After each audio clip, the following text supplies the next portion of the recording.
This is a production of Cornell University. Thank you for that introduction. The last time I gave a talk in this room was my job talk, so it's really kind of full circle to be back here almost 4 years later. I'm really excited to be giving this talk today, to be going up for reappointment. It feels like, especially having been a pandemic era start, this is really something I've been dreaming of one day, right? Like, what would I say when I actually get to start a lab, if I get to start a lab? And I'm really proud of what we've accomplished and excited to share it with you all. So the title for my talk today is The Plant Disease Triangle as a Framework for Constructing Disease Surveillance Systems with Remote Sensing. And given that title, I would be remiss to not start with the fundamental theory of our discipline. Now, I don't need to, so I give, I speak to lots of different audiences, engineers, and I really hammer this in. I'm like, you really need to learn this. So with you all, I am hoping you're familiar with this concept. But I do want to emphasize, though, that plant disease is such a unique phenomenon, especially when it comes to remote sensing, in that it's the result of complex interactions between antagonistic organisms and their environment, living agents, dynamic agents vibrating on their own spectrums. We only get plant disease when you have a virulent pathogen infect a susceptible host within a conducive environment. With that intro, right, satellites, Google Earth, etc., why is remote sensing such an exciting and apt tool to study the disease triangle? And this is because remote sensing is truly the only scalable detection method we have in our disease control toolbox that can transcend historical limitations to provide actionable early warning and early warning for intervention and detection. And when I say historical limitations, the wealth of amazing diagnostics that we have, spanning from molecular, lab assays in the field to computer vision, smartphone apps, they all do have the same bottleneck in that a human being has to interact with that disease, right? Has to interact with that diseased plant. And remote sensing can step around that and do passive monitoring. And that's what makes it such an exciting technology.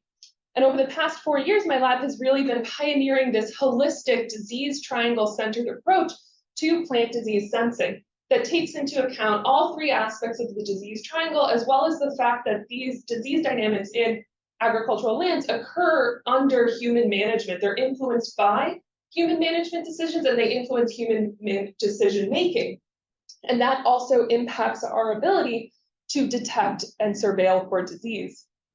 My lab, as Adam introduced us, we call ourselves GrapeSpec. If I can, oh my goodness, there we go. There we go, okay. So the Gold Lab, so Grape Sensing, Pathology, and Extension at Cornell Agritech. I like to say that we're scale agnostic, or not scale agnostic, deployment platform agnostic. We work with everything from handheld sensors to in-lab robots, in-field robots, to aircraft and satellite, and all sorts of things in between, especially UAVs.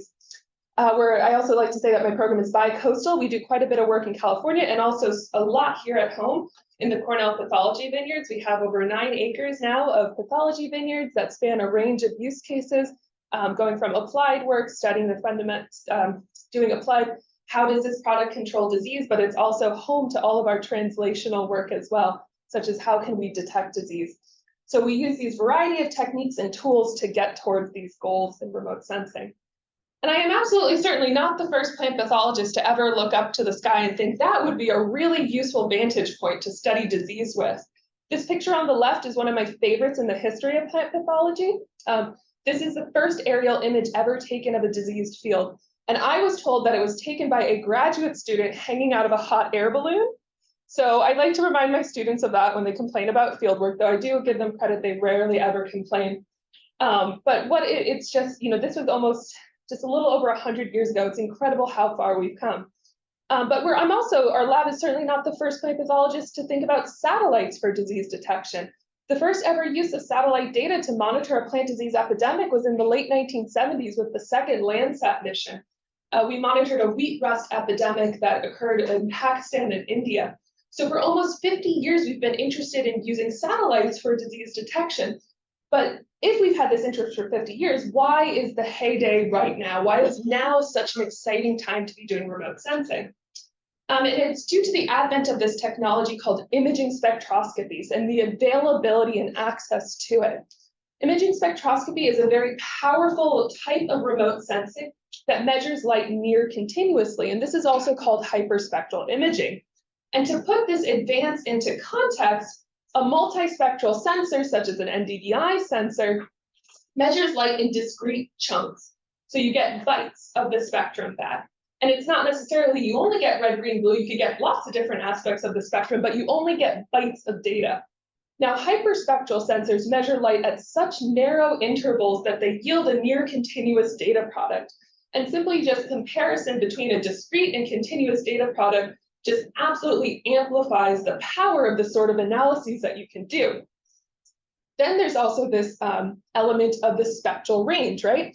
So if you think for a moment, every color that you've ever seen, just like imagine, just appreciate that richness, that gradation variety, that all comes from the interactions of about 300 wavelengths of light, from 450 to 750 nanometers. Now, hyperspectral sensors, the type that we specialize in, we see from 400 to 2400 wavelengths, so 2100 different wavelengths, about 7 times more wavelengths than the eye can see. So with that, we're getting this powerful near continuous data product across a range of light that we can't see with our eyes. And this light is incredibly powerful because it interacts so intimately with plant chemistry, morphology, and physiology. So this field has truly been pioneered by the terrestrial ecologist who, in studying forests, they've really been looking for shortcuts, right? Like it's really hard to get to a forest at the top of a big mountain to study. And what they've discovered is that there are aspects of the light spectrum, especially in this V-sphere range, visible to shortwave infrared light, that both directly and indirectly interact with plant constituents. Things that range from nitrogen to leaf mass per area, sugars, starches, total phenolics. With a combination of traditional statistics and machine learning, you can turn light reflectance into near direct quantifications of these components of a plant. And with that, you can measure a wide variety of processes that relate to plant health and ecosystem health. And in particular, you can measure a wide range of processes that are really, really useful and exciting when it comes to plant disease. So the short of the story is that it's truly a powerful technology because it offers so much more information about plant microbe interactions than we could see with our eyes alone. And that the underlying disease physiology and pathogen biology of the pathosystem that we study are what's driving our ability to sense and detect. They don't work because they're magic. They're sensing real interactions and real results of disease occurring within a plant. So if we consider a leaf for a moment, this is actually a figure I showed at my job talk in this room on the screen 4 years ago. If you consider the leaf, light will do one of 4 things when it hits a plant. It will be absorbed for photosynthesis, transmitted through, or it will be reflected back. And that reflected light can be quantified by a sensor as distantly placed as a satellite because the majority of the light is reflected back. Now, if you throw a pathogen into the mix, we know that pathogens physically and chemically change plant constitution, both locally in the immediate area of infection as well as systemically throughout the plant, due to the interactions with vectors and the cascading impacts of plant defense activation, as well as the overall systemic impacts of being a diseased plant, right? You're going to be unhealthy all over if one part of you is acutely diseased. So when we combine this with this fundamental capacity that the terrestrial ecologists have discovered, which is that known biochemical and physiological plant constituents impact spectral reflectance in consistent, reliable, quantifiable ways, and then add that to the power of imaging, right? We can use this technology to study these phenomena, plant pathogen interactions, at scales that we've only ever dreamed of before. From the scale as fine as the plane of a leaf to the entire landscape of New York State. And that's what makes it so darn cool and so useful. But my question that I posed to you, that I posed so that I could answer, was why now? Why are we at a heyday right now for the use of remote sensing?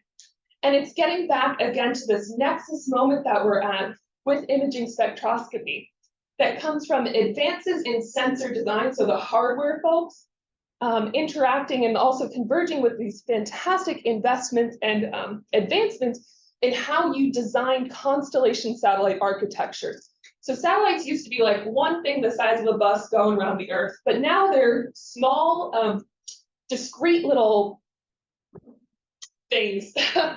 the size of a football, right, that are all interacting together. So instead of just having one big object, you have multiple that are imaging and conversing together to generate a single image. And this has allowed unprecedented spectral, spatial, and temporal resolution. It allows us to side cut these physics issues that you have of doing remote sensing from space. This is what has enabled the forthcoming launch of surface biology and geology. And this is the satellites that I like. This is what I get my bills paid with, advances to NASA for this forthcoming satellite. This is a global V-sphere imaging spectrometer that's going to be launching by the end of the decade. It's going to provide global coverage at 30-meter resolution everywhere on Earth, like Landsat, of 2,100 different wave bands of information.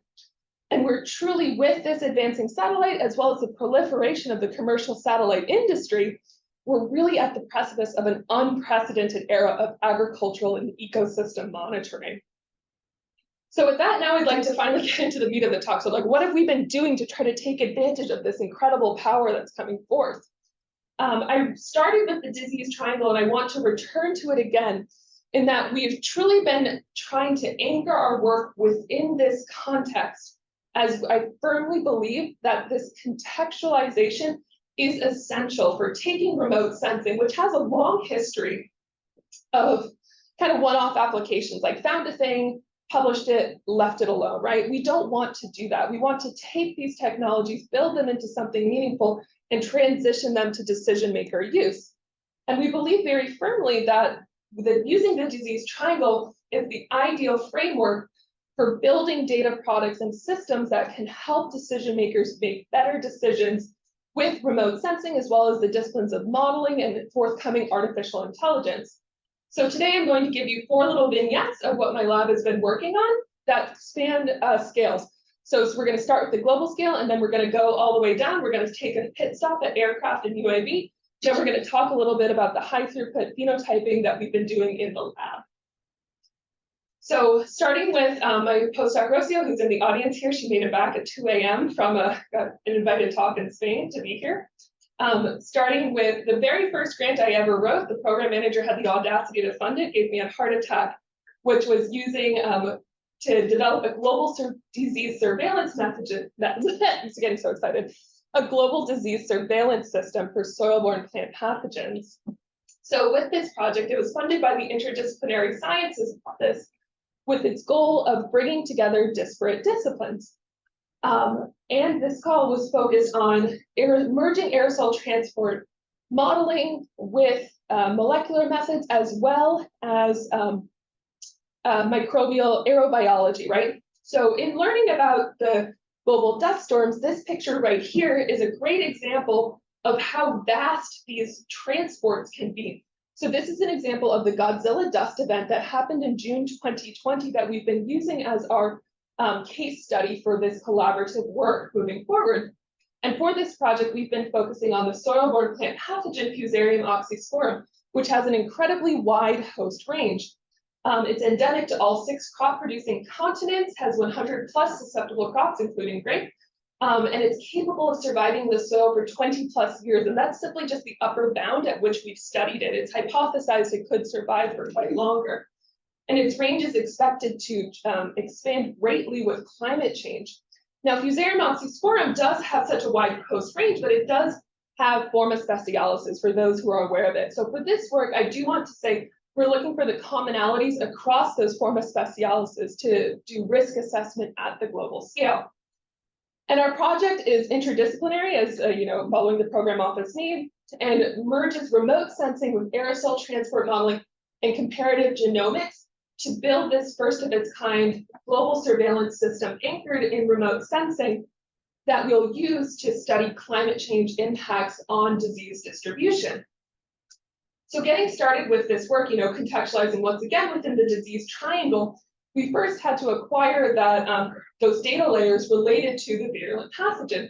So we, and I use the royal we here, this is all Rocio's outstanding work, compiled almost 4,000 incidence reports for Fusarium oxysporum over the past 20 years from around the world, and built this into I think I've got the video working here, an interactive web map that we released to improve the global study of this disease for the community.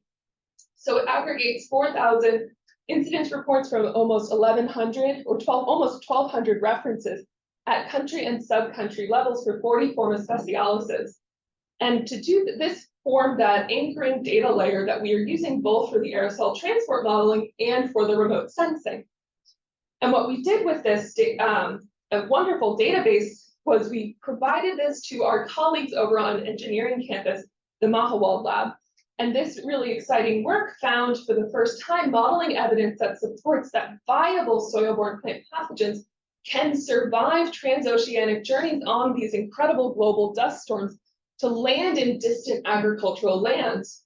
So we provided this map to contextualize this Earth system model. So an Earth system model is the sort of model that when you hear someone say climate change is going to do X, Y, Z, or thing goes around the world, it's usually derived from an Earth system model. And for this, we're using the community Earth system model too, and some modeling frameworks within it to do aerosol and atmospheric transport modeling. So what we found was that in this Godzilla dust event, and these events are becoming more and more common as the environment changes, this very likely deposited somewhere around 13,000 live spores into North America during this event. Now, 13,000 live spores, that's both a lot, but not a lot when you think about the vast majority of how likely it is that it would germinate. But we do find that these spores are able to land in agricultural zones. So we created this novel danger index for viable spore deposition into cropland and found it to be the highest in Mexico, Cuba, Haiti, and the Dominican Republic. And with that, though, we wanted to understand further these dynamics of spread, not just within this Godzilla dust event, but what sort of threat this dust-borne travel of soil-borne diseases might pose to various production regions around the world, as well as to contextualize the remote sensing that we were going to do moving forward. So when we looked at these patterns of dispersal globally, we found that interactions between Western Eurasia, so Europe, the main Europe kind of continent, North Africa, and Northern Sub-Saharan Africa absolutely dominate global spore emissions. So it's about 74%, but they constitute 96% of the viable long-range transport. So from this work, kind of the flashy title is like capable of global transoceanic transport. You know, thinking from an epidemiological perspective, we never considered that, right? In terms of managing these diseases, the fact that soil-borne diseases can up and get themselves around the world. But, you know, it is a fraction of the total transport. The real risk likely comes from this intercontinental transport. And we find that Sub-Saharan Africa is really a hub for this long distance but intercontinental spore transport, representing about 53% of all viable spore deposition and 14% of all long distance transport. So with that, you know, we had this finding that yes, these global dust currents can move these viable pathogens around. Now, if we want to use this to inform risk and decision making, we needed to develop a susceptibility assessment. So once again, thinking about the disease triangle, we wanted to aggregate all of our remote sensing data streams anchoring within this framework, right? We had developed this outstanding database for the virulent pathogen. For the susceptible host, we've used this Landsat-derived cropland product, and we have these I'm not going to go through them all, just a wealth of environmental data streams derived from remote sensing. But we needed a method to bring them all together, and Rocio identified species distribution modeling as being the ideal method to do so. So this is a statistical method that estimates the relationships between a species' presence and absence with agro-environmental variables. And we found it had not historically been used for disease, but we found it to be quite apt for assessing suitability at this global scale.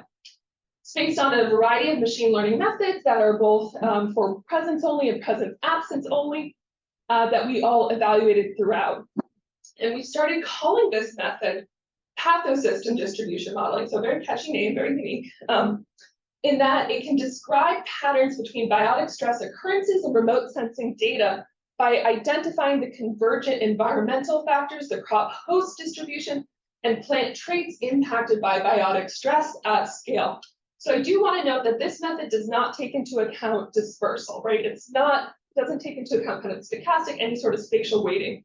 So in its current iteration, it's most ideal for global and broad scale instances where microclimate and spore dispersal dynamics don't impact disease suitability. Just to briefly kind of go over, there's two elements to this. So we've built both remote sensing kind of live maps, as well as we've built a framework that can plug into Earth system models to see how this suitability might change over time. And we ran this through three different predictions for how the climate will change over the next 100 years. One, a sustainable low emission estimate, one that's kind of middle of the road, and then a third that we just like give up on climate change and just let it go. It's really bad. And there are a number of steps that we took. I won't go over them, but I do encourage you, if you have questions, to ask Rocio, who's in the audience today. And I present to you, for the first time to our knowledge, the first ever map of global disease suitability derived from remote sensing data. So this is our boosted regression tree map. And this shows the more red it is, the more suitable that pixel is for convergence of the three elements of the disease triangle. So not just the environment, but the convergence of all three. And we can look and we can see that a variety of areas have differing patterns. And when we look at the most important factors, we see, yes, of course, what cropland is the most important factor for determining crop disease suitability. But when we look at the next four, we see that something called NPP, so net primary productivity, is the fourth most important non-crop variable. And this is really exciting for us because this is something you can only measure from remote sensing. So this shows the value of both building these maps from remote sensing as opposed to other data streams. And when we look at the whole globe, we find that 25.6% of all global land is susceptible to fusarium wilt. So I do want to say that for this work, we've just been using crop land alone. We're not doing the exact susceptible hosts that are being grown. But as this changes with climate change, we wanted to see what that result is. So we plugged into those three different scenarios, and this map here aggregates whether or not the more red, the more the scenarios agreed on how that pixel will change, and the more blue pixel will gain in suitability, so more conducive for disease. And the more blue is the less conducive for disease. And this map is really interesting. So going back to that idea, that hub of northern sub-Saharan Africa, we see that across all the models that we run, there's quite a bit of agreement that these areas will become more suitable for the development of disease over the next 70, 80 years or so. And we also see that there are areas of the world, such as, for example, India, which is quite uniformly conducive for disease right now, suitable.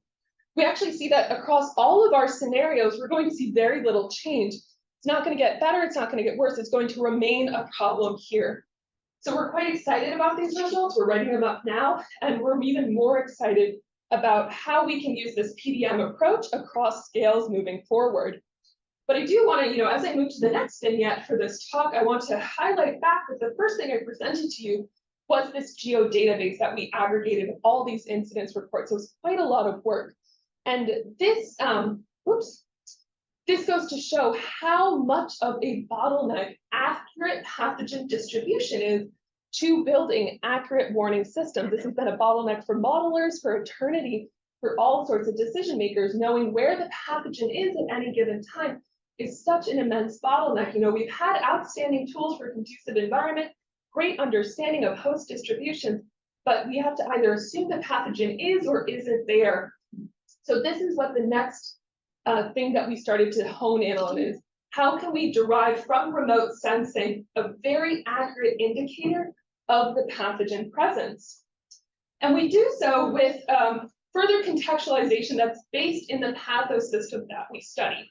So I wanted to kind of take a step back from the methodological results for the more broad way that we approach this problem, which is trying to right-size our use of remote sensing imagery based for spectral, spatial, and temporal resolution based on the needs of the pathosystem we're studying. So for example, diseases that have long latent phases and or a zero tolerance management threshold, these benefit the most from high spectral and spatial resolution and can tolerate low temporal resolution because there's such a long horizon of change and the window for meaningful management intervention is longer.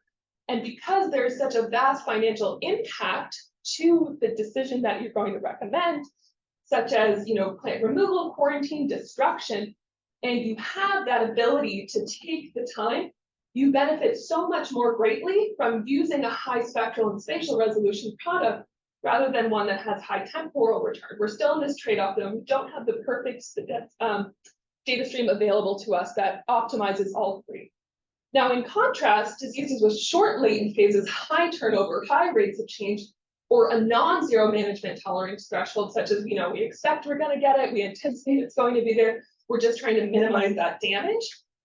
These benefit the most from high temporal and spatial resolution, high degrees of monitoring, and to an extent can tolerate lesser spectral resolution, because it's more important for that decision maker to know where the area of change is so they can rapidly get out there to make a decision about management intervention.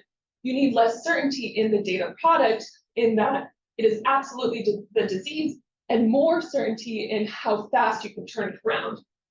So in deciding what data streams to use, we use this contextualization with the Pathosystem, but also think about these three questions of who are the people making the decisions, what is meaningful to them, and also what makes for a meaningful management intervention on what timescale for each of those disease systems, and what is the minimum viable data product to inform a meaningful intervention.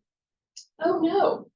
Okay, I'm sorry about that. That didn't download properly. So the two pathosystems that we chose to study are grapevine leaf roll virus and grapevine downy mildew. So leaf roll virus is a good example of this first category. It has a long latent phase, about 12 months, and also has a zero tolerance management threshold upon detection. The only treatment for a viral infected plant is to remove it. There's nothing we can do, no recourse we have. Grapevine leaf roll virus is a very interesting pathosystem in that it has a physiological effect on the plant far before it shows any visible symptoms with which humans can scout and identify.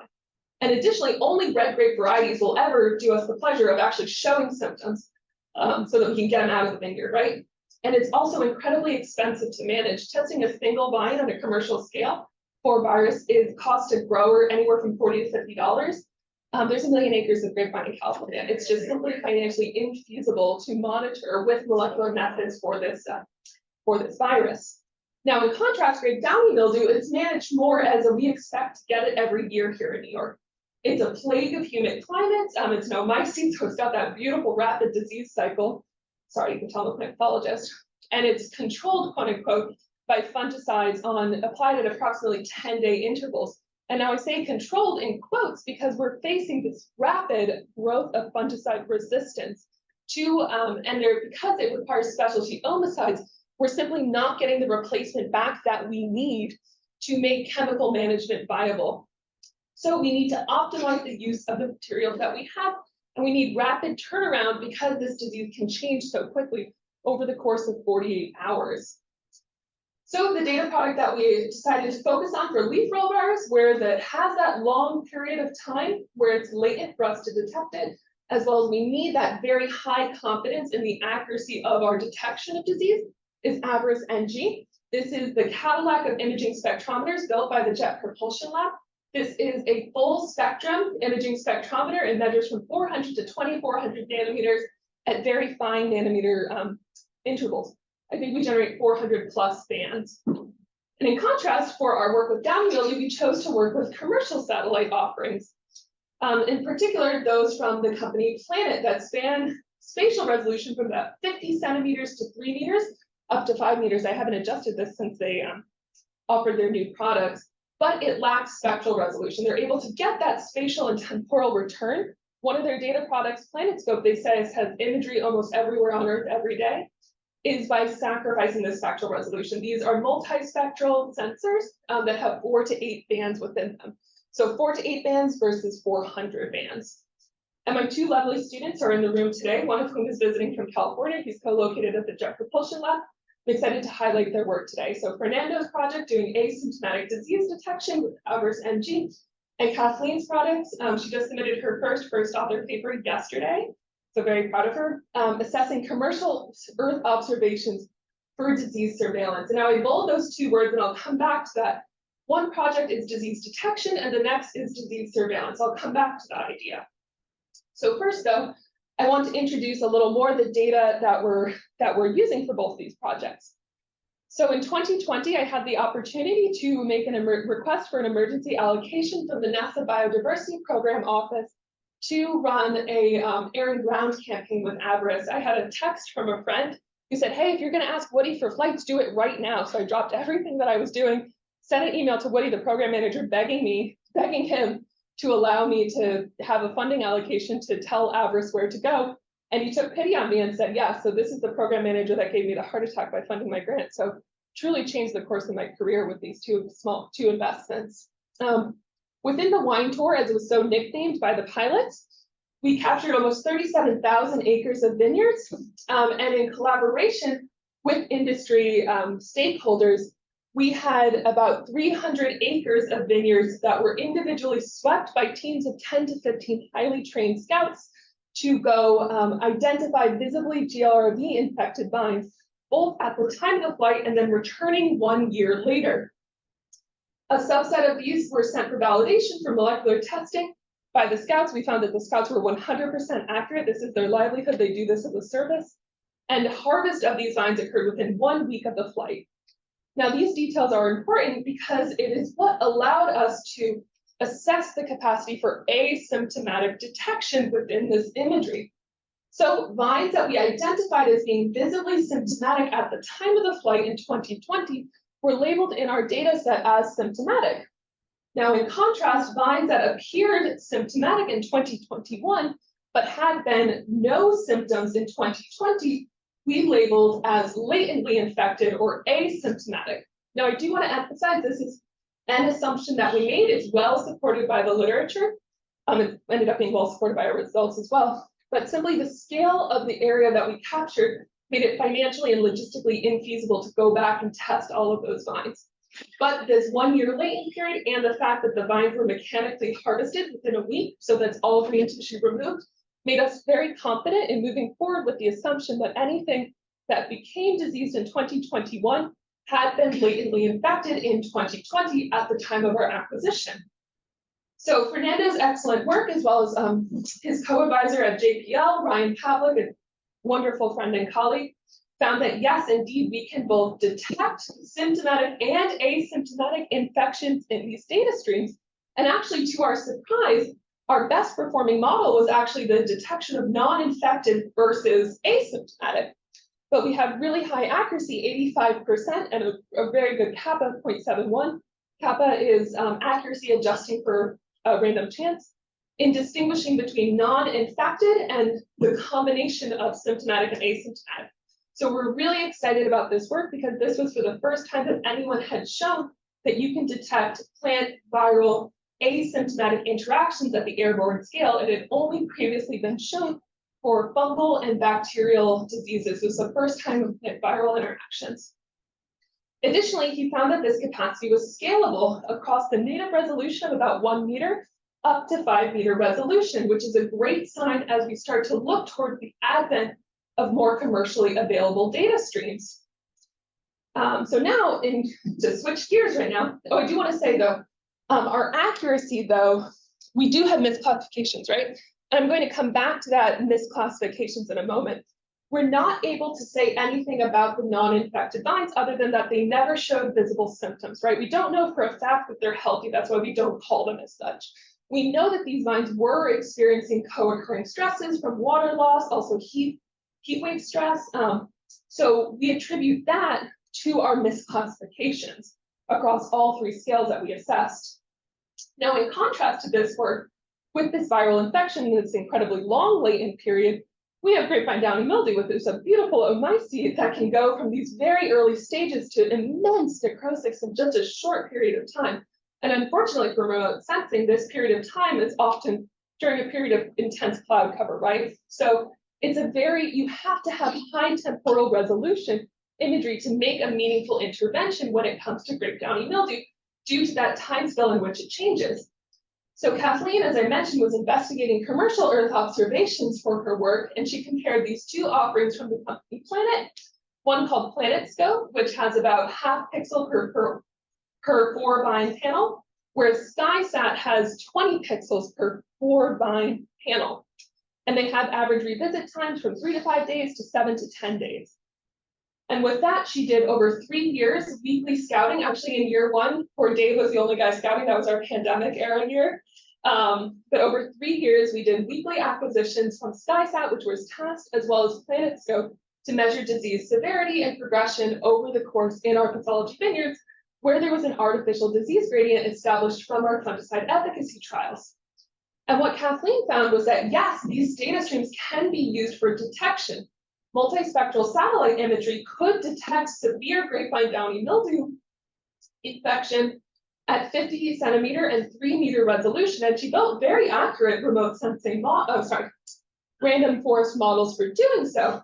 However, what she also found were some operational challenges going toward this idea of surveillance, right?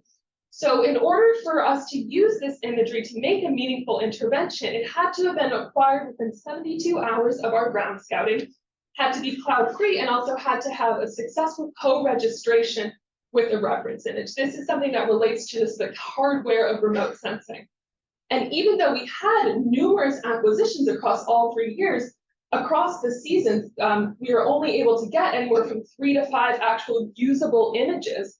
So we found that, well, yes, we can use these data streams for detection of severe infestations. We can't use them for this idea of surveillance. Now, surveillance is the operationalization of remote sensing, of detecting disease, taking this from just simply like we're seeing this in the imagery to we're using this for passive monitoring. So while we can do, I think moderate as well as decent accuracy, we couldn't do early detection, but we knew that was going to be likely because of the spectral resolution. We see this difference in what is currently available. We have the scientific ability, but we are lacking right now the operational ability to take this into a disease monitoring system. So there's a couple things we wanted to do to improve this. Especially given that we want to move towards this goal of surveillance, right? Passive monitoring.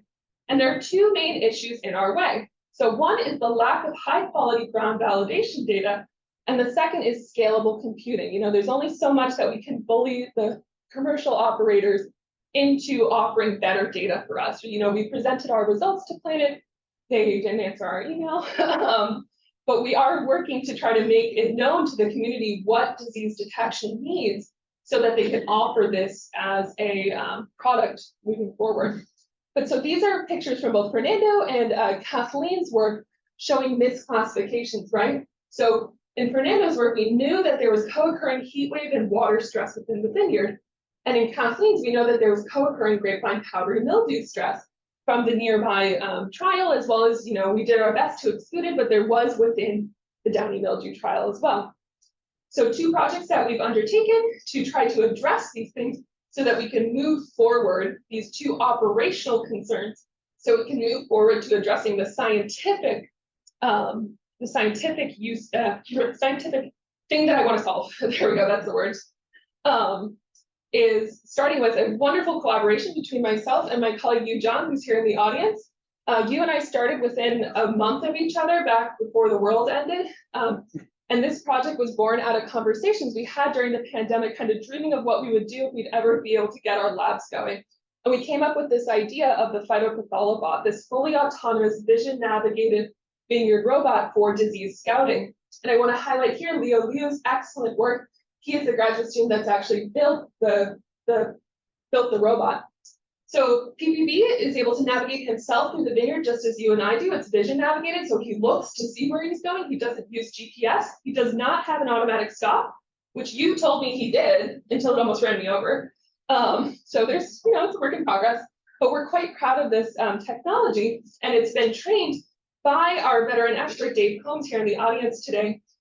He's trained the robot to be able to see disease in its imagery to the same level of accuracy that he can see disease in its imagery. So right now, nothing compares to Dave in the vineyard, like sticking his head in the vines, like messing around with it. And it's kind of unreasonable to ever expect that something that's not also doing that could replicate that. But the robot can now replicate to the accuracy that he can identify disease in its imagery. The robot can now do the same. And it's able to do this in near real time. So it's able to pop out these disease maps with which we can train our remote sensing data with or use to make decisions. Additionally, we've begun working with computer scientists. I've now been working with Hakeem Weatherspoon and his student Laura Rubambiza. Laura and Fernando were connected through the NSF NRT training fellowship to use more powerful computing systems to really move towards that operationalization of the work that we're doing. So they published a joint paper together on cloud-native machine learning-based disease detection that uses this really wonderful software system they've developed called the software-defined farm. So it's called Comosum, and this is a farm BIOS implementation of Comosum. And the advance that this system represents is that it's able to do what we call distributed computing, which is both cloud computing and edge computing, and it can go back and forth seamlessly between them, which is great for rural areas. So your system of detection does not get disrupted if you have any internet connectivity issues. What's also wonderful about the system they've designed, okay, I'm not sure why those are garbled. I apologize for that. You're gonna have to read the paper if you want to see the details there. Is that this balance between edge and cloud computing allows all proprietary data to stay on the user's edge device. This is absolutely critical for grower usage one day, right? You're often under personal concerns or professional, restrictions about data sharing, so they can use our system for disease detection without ever letting go of their proprietary data. And additionally, we tried to bridge these two worlds. In September 2022, you and I sent 3 graduate students in a robot 3,000 miles away to California to overlap with the Average Shift campaign. I learned that you don't have to ask Cornell's permission to send 3 graduate students in a robot 3,000 miles away. So thank God they all came back in one piece. And we were able to take the robot out and align it with Avris and to do this excellent scouting work. And they found that the robot that had been trained on downy mildew was just as accurate at doing leaf roll detection in its imagery. And most excitingly, the convergence of these 3 projects is built into what we've been calling the closed loop. And this is truly what you and I dreamed of during the pandemic. This idea of multimodal and multi-scale disease detection that's using ground-based proximal sensing to train remote sensing data. So this idea of the robot training the remote sensing and the remote sensing in turn telling the robot where to go. And this whole system being powered by this powerful distributed computing system. Sorry, that's just water. And this connection was fostered by my colleague Alyssa Whitcraft from NASA, formerly NASA Harvest, now of NASA Acres. And this is truly the kind of culmination of what we've been building over the past 4 years. We're really excited to see this finally start to come to fruition. But now, I'm running grossly over time, I think. So the very last vignette that I'm going to speed through is once again returning to this idea of that disease detection and disease in and of itself occurs within human managed systems. And so the disease triangle dynamics occur within this bubble of management. And this is what inspired my former postdoc, Nikita Gambier, and my current postdoc, Saeed Hossein-Zaida's project, which we call Fungisense, which is leveraging these principles of environmental spectroscopy for plant protection sensing. And this was inspired by this growing rate of resistance that we have. We're simply not at a point of time where we're getting new products down the commercial development pipeline to replace the fungicides at the rate we're losing them to resistance. So our only path forward is to use the ones we have more strategically. And in order for a grower to make a meaningful decision, they both need to know where disease is and to what level of activity their fungicide that they've applied still has. So Nikita found that, yes, fundamentally she did the kind of proof of concept work that we can detect and predict fungicide concentration from handheld spectroscopy data. And what Saeed has been doing is trying to take this a step further, once again, towards that operationalization in terms of management decision-making and what a grower might actually do with this information. So if they have disease, but they have low fungicide, they'll probably want to apply a strong active and other iterations of those choice. So here's just some of his preliminary data here. He's been really doubling down on generating robust results that we can use for scaling with this wonderful Hyperbird system that he's been developing, and once again, another collaboration between the Gold and Jiang labs. So Hyperbird is based on the USDA ARS Blackbird high throughput phenotyping system, but this has a linear camera within it. This wonderful system is able to do fungicide concentration, fungicide quantification, disease detection, and also phenotyping for breeding programs. And this is what's been enabling us to try to build that fundamental capacity for plant protection monitoring that we hope to put into the scaling pipeline one day, to take this ability to the UAV, maybe even satellite level one day, to inform management decision making. And with the very little time I have left, I just want to highlight two forthcoming projects that we have. So you and I have been fortunate to receive 2 dual grants this past year to support these collaborative projects. NASA Acres, which is a newly established domestic agriculture consortium, and Vitus Gen 3, which is an SCRI grant. So in Vitus Gen 3, we've been planting new vineyards, and this is supporting continued work with our hyperbird, as well as doing applied work to build disease control programs for moderately disease-resistant varieties, which will be optimizing the use of biopesticides and conventionals within to try to reduce the amount of chemistry we're applying to get the same productive production. And NASA Acres, which is a consortium led by my colleague Alyssa Whitcraft, and we here at Cornell are the specialty crop and social science research hubs. And with this, I've been named the pest disease mitigation lead. So I'm now trying to expand my extension portfolio from great pathology here in New York to also be to the broader remote sensing community as to how they should be approaching these problems related to disease and attacking them. And I got to attend the launch party earlier this year, which I think is quite funny. And so here's me giving a talk at the Hyperwall at the launch party at Commodity Classic. So returning once again to this disease trial framework, I put these conclusions together in the car ride over. I made Kathleen drive. It's hard to kind of sum up the 4 years of work. So I did my best. And what I came up with is that we've made fantastic strides in the fundamental science of plant disease sensing. I remember so clearly standing here, just wanting to please give me the opportunity to solve these problems. And I'm really proud of what we've done in these 4 years since. But we've also identified so many ways that we have to improve, both from the fundamental science side as well as the operational side, before we can get to surveillance. We've really been pioneering this approach that we've been preaching to the community on starting with the pathosystem and the decision maker first, and then building out a detection system. This has been really well received, and we're excited to see others take up this approach. And finally, I would say that systems thinking and interdisciplinary collaborations have been crucial for success, and they've also made the past 4 years just so much fun to be here. And that's all I got for you. About to faint up here, I need to sit down. I want to take a moment to thank my lab members who are here today, as well as our wonderful colleagues, in particular Ryan Pavlik, Hugh Jung, Hakeem Weatherspoon, and Gloria Ruban-Biza, and of course Leo Liu, who is the architect of the phytopatholobot. So with that, if I haven't blown through all my time, I will take any questions. Really exciting research, Katie. Thank you. One clarification, how different are the spectral signatures, let's say, of those foliar diseases on grape?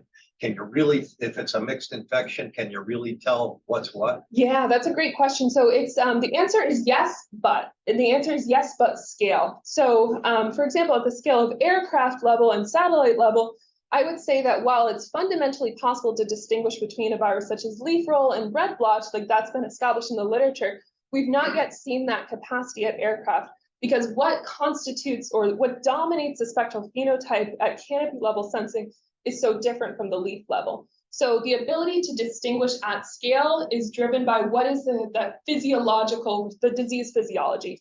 If there's too much overlap in the disease physiology, it's going to be very challenging to distinguish them, even if it's fundamentally possible at that handheld, very clear, clean-cut sensing level. Now, on the other hand, what we have seen is that when stresses occur from different origins, so a visibly identical wilt, one caused by abiotic stress, one caused by biotic stress, you can accurately distinguish between those at the aircraft scale, because spectral biology captures that underlying biology of the system, that these wilts are manifesting from different origins. So it comes down to the physiology and whether the physiology contrasts enough at the scale at which you're sensing. Lori. Cool stuff. Thanks. I had a question about the dust. Yeah. Terrifying dust. Data you had. I was wondering with your the thought that there is at least some small amount of spore transfer from Africa over to North America. Yep, in the Caribbean mostly. Do you have or plan to get genomic data to back that up, or is this all just modeling? No, that's a great question. So one thing I glazed over was the contributions of my very valued and wonderful collaborator, Sharifa Crandall. She's a metagenomicist at Penn State. So she's doing exactly that. She's looking to back that up with comparative genomics. For the sake of the talk, I focused on what was kind of more like related to the remote sensing, but she's been doing some outstanding work looking at pathogenicity and isolates that were found at the source sink origins, as well as looking at it's not the microbiome, it's the metabiome. It's the metagenomic biomes. She's looking at the dust samples and looking for the proliferation of genes related to pathogenicity to see if there's a commonality between the isolates that are actually, found in the different regions. Yeah. She's gonna kill me. I totally butchered that.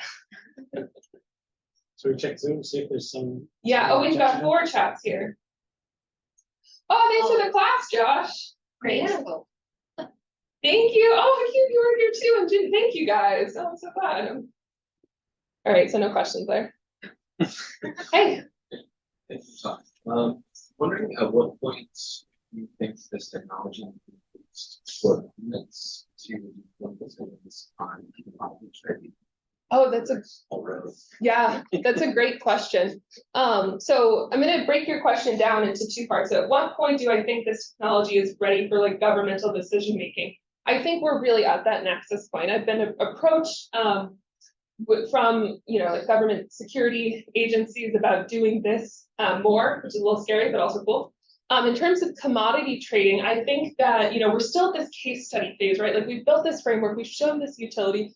We're done proof of concept, we're like made a hard push into proof of practice. But in terms of actually informing investments, I would say that's not something I'm aware of yet, but I do expect that it's something that will be on the horizon soon. I'd say within the next 10 years, if not a little bit sooner, you will see commodities trading being influenced by these remote sensing derived data products. We already have wonderful organizations such as GeoGlams Crop Monitor, which they already have this framework for plugging into the use of remote sensing data, but for disease influences in particular, we need some time there. But I do think that governments are really interested in adopting this for decision making, both in terms of biosecurity risks, as well as predicting resource allocation for the future. Yeah, my question was addressing the biosecurity. Yeah. You should review my next grant. Give it like glowing marks. Very important for biosecurity. Okay, with that, let's thank Katie once again for a great talk. Thank you.